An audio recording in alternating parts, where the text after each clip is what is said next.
Terima kasih Anda masih bersama kami di iNews Siang. Pemirsa, seorang pedagang mainan keliling di kawasan Duri Kosambi, Cengkareng, Jakarta Barat diusir warga karena diduga kerap memberikan foto dan video porno kepada anak-anak.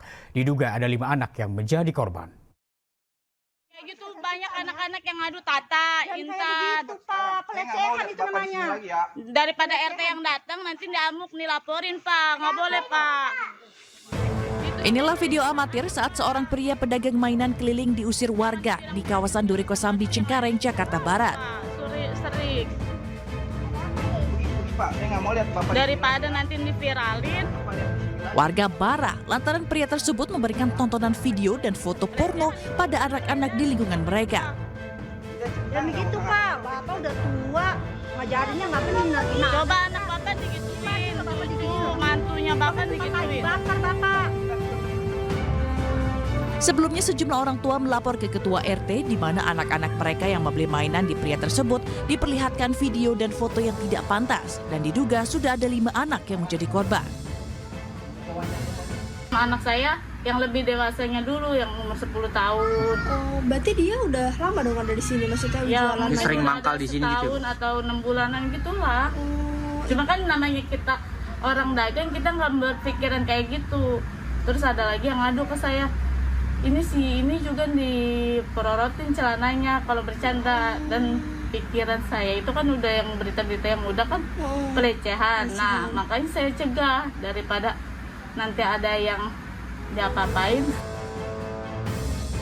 Warga berharap ada tindakan dari polisi agar tidak ada lagi anak di bawah umur yang dipaksa menyaksikan foto dan video asusila dari orang dewasa yang tidak bertanggung jawab yang bisa saja merupakan predator anak.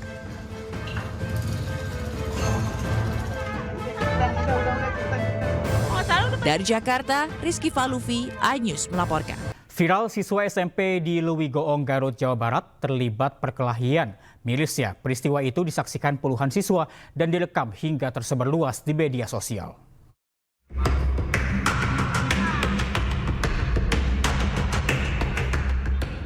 Aksi perkelahian 2 siswa SMP 1 Lewigoong, Garut, Jawa Barat menyebar luas di media sosial. Diketahui aksi tarung bebas itu berlangsung saat jam belajar berlangsung. Mirisnya 2 siswa yang berkelahi di sebuah lapangan di belakang sekolah itu disaksikan puluhan siswa lainnya. Pasca kejadian, pihak sekolah mengambil langkah dengan memanggil para siswa yang berada dalam video tersebut. Pihak sekolah menyebut peristiwa itu terjadi akibat kenakalan remaja yang iseng melakukan perkelahian antar 2 siswa dan sengaja direkam pada saat kejadian itu berlangsung.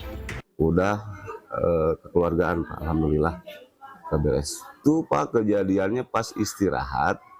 Nah, anak-anak lewat benteng keluar sekolah, bukan di dalam sekolah gitu Pak. Iseng Pak, jadi antar kelas B dengan kelas F gitu. Kejadiannya iseng. Kebetulan kemarin saya dipanggil dari dinas, alhamdulillah saya udah konfirmasi. Siswa yang terlibat perkelahian kini mendapatkan sanksi disiplin dari sekolah. Kedua belah pihak sudah berdamai dengan menandatangani perjanjian tidak akan pukul lagi kejadian serupa. Dari Garut, Jawa Barat, Iis Solihin, iNews melaporkan. Pelaku pembunuhan sadis seorang karyawati bank di Semarang ditangkap polisi. Pelaku tega menghabisi nyawa korban lantaran cemburu dan sakit hati.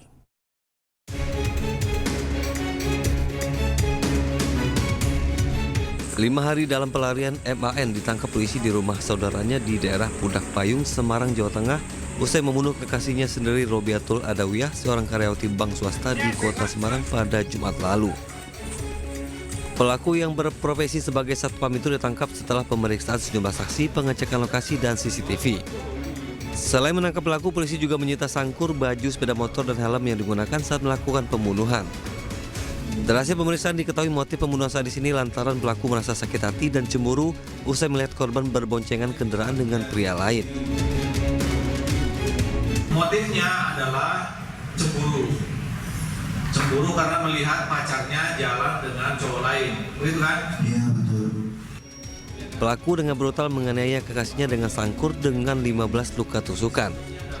Atas perbuatannya, pelaku diancam pasal tentang pembunuhan berencana dengan ancaman hukuman seumur hidup atau hukuman mati. Waktu di berdiri itu sama-sama berdiri, terus jadi dorong-dorong sampai dia terjatuh. di area DFD. Sebelumnya, seorang wanita muda karyawati sebuah bank swasta ditemukan tewas mengenaskan di dalam kamar kosnya di Jalan Peterongan Timur, Kota Semarang. Pelaku bahkan sempat terekam CCTV kabur usai melakukan pembunuhan. Dari Semarang, Jawa Tengah, Kristadi Ainus melaporkan.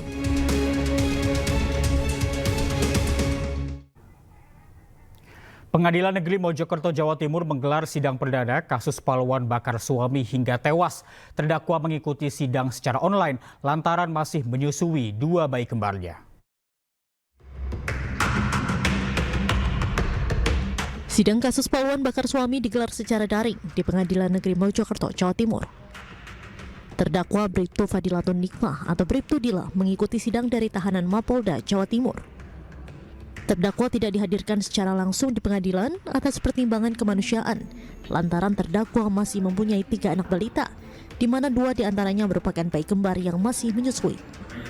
Dalam sidang, jaksa menjerat terdakwa dengan Undang-Undang Penghapusan Kekerasan dalam Rumah Tangga. Terdakwa ini bisa begitu juga dipertimbangkan kemanusiaan, karena terdakwa mempunyai 3 orang anak yang masih kecil, masih balita. Terutama ada 2 yang kembar itu, yang masih, masih asing. Sehingga kan dengan pertimbangan itu majelis mengabulkan permohonan itu. Tetapi dari pihak Polda menjamin sewaktu-waktu apabila diperlukan yang bersangkutan bisa dihadirkan secara offline di persidangan di Mojokerto. Sebelumnya, Bribtu Dila membakar suaminya di rumahnya di asrama polisi Mojokerto awal Juni lalu. Bribtu Dila memborgol tangan suaminya dan menyiram tubuh suaminya dengan Pertalite. Korban kemudian menderita luka bakar hingga 96% dan meninggal dunia. Adapun motif pembunuhan ini lantaran terdakwa kesal suaminya sering menghabiskan uang untuk judi online. Dari Mojokerto, Jawa Timur, Salahuddin Ainus melaporkan. Penahanan seorang guru honorer SD, Supriyadi, ditangguhkan pihak Kejaksaan Negeri Konawe Selatan, Sulawesi Tenggara. Ia ditangkap karena dituduh menganiaya muridnya yang merupakan anak anggota polisi. Udah. Ibu sehat, Bu.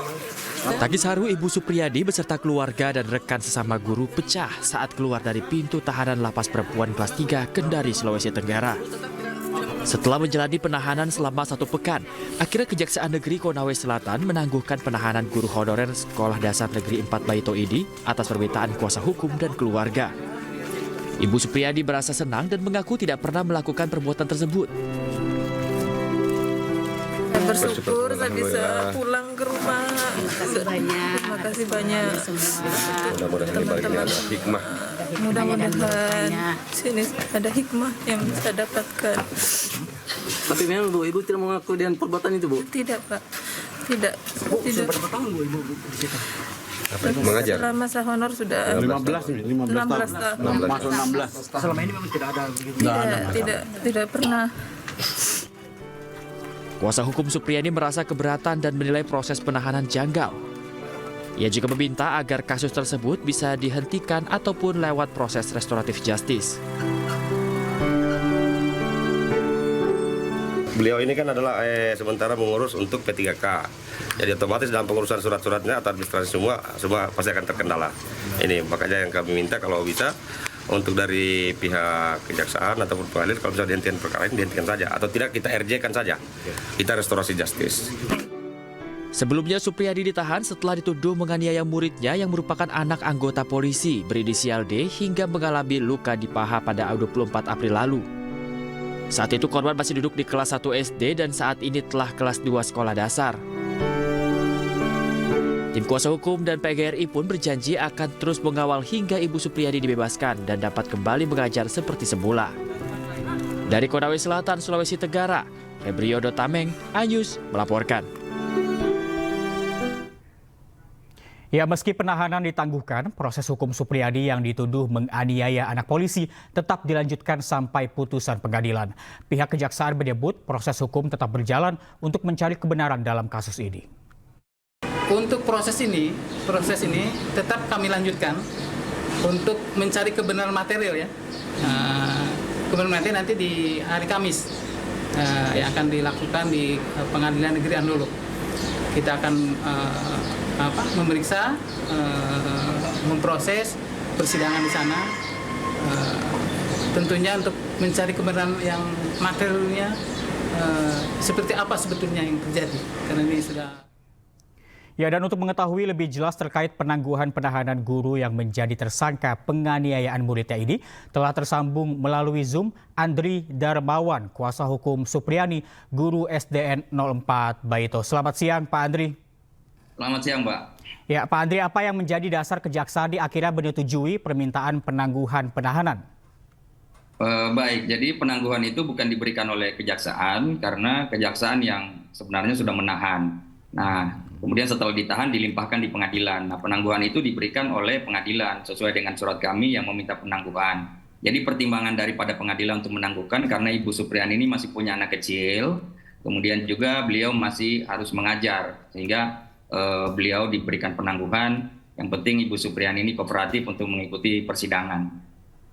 Baik, Pak Andri, ini kasus ini sudah bergulir sejak beberapa bulan yang lalu dan kami ingin mengkonfirmasi, apa benar ada permintaan uang damai hingga puluhan juta rupiah dari keluarga korban? Iya, terkait itu kami sudah klarifikasi dari mana infonya, bahwa itu info tersebut dari kepala desa yang menyampaikan bahwa ada permintaan dari keluarga korban untuk meminta uang damai 50 juta yang disampaikan melalui penyidik. Nah, kalau tidak sampai 50 juta, perkara itu tidak bisa dihentikan. Jadi mereka meminta tidak boleh kurang dari 50 juta, seperti itu. Baik, dan apa benar Pak, penganiayaan itu terjadi dan apa yang menjadi penyebab penganiayaan tersebut? Jadi kalau penganiayaan ini menurut kami sebenarnya tidak pernah terjadi dan ini merupakan rekayasa saja. Karena bukti-bukti dari yang dimiliki oleh kepolisian dan kejaksaan itu sangat sumir sekali. Mereka mendasarkan untuk menetapkan Ibu Supriyani sebagai tersangka cuma berdasarkan keterangan 2 anak kecil, yang mana keterangan tersebut kan tidak bisa kita anggap sebagai keterangan saksi karena keterangannya di bawah umur dan apalagi tidak disumpah.